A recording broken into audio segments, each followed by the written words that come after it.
हिस्सा अव्वल में हमने खेल में खाना बनाना सीखे थे।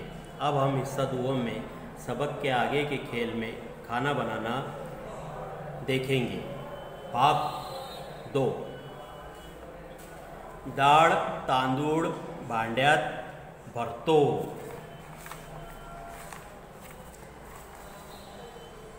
दाल चावल बर्तन में डालता है। पाण्याची वर धार धरतो। पानी की धार ऊपर रखता है। कुकरच्या तोंडात शिट्टी कोंबतो। कुकर के मुंह पर सीटी लगाता है। स्वयंपाक झाला जाहिर करतो। खाना पक गया ऐसा ऐलान करता है।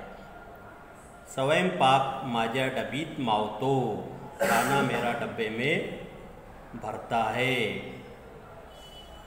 तरीही आम्ही पोटभर जेवतो। फिर भी हम पेट भर खाना खा लेते हैं। पंचनासाठी 2 फळे।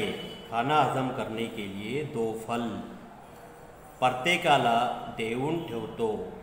हर एक को देकर रखता है।